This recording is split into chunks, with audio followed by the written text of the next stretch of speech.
Assalamualaikum warahmatullahi wabarakatuh. Welcome back channel Papa Tamang Sarip ya. Kita akan membuat konten lagi, konten yang ke-9 yang berjudulnya di zaman sekarang mah ulah loba petanya.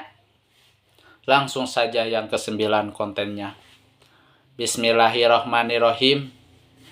Di zaman ayeuna mah ulah loba peta, ulah loba catur, ulah loba carita, komo deui loba ngatur ka batur. Keun weh da jalma manggeus boga pamadegan sewang-sewangan. Nu penting urang geus ngingetan, nu penting urang geus ngajak.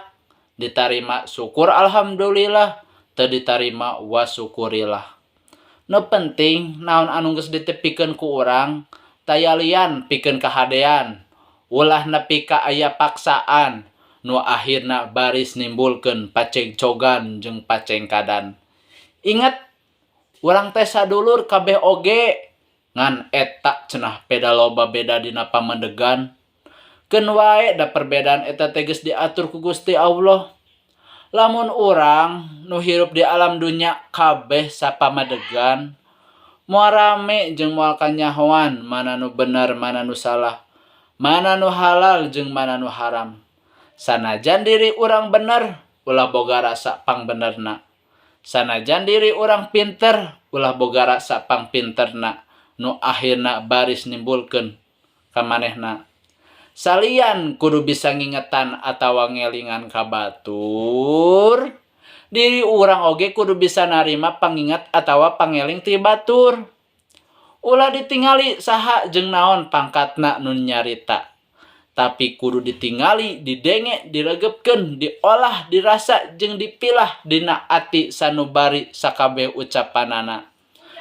Sanajan ceuk kasarna eta ucapan teh kaluar tina budak biwir budak angon, ulah ditilai tina budak angonna, tapi tingali jeung tilai tina ucapanana.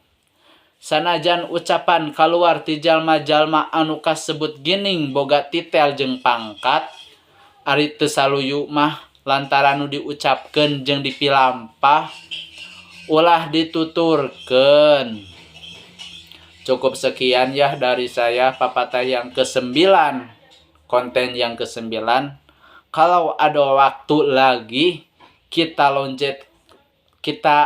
lanjutkan maksudna teh konten yang ke-10.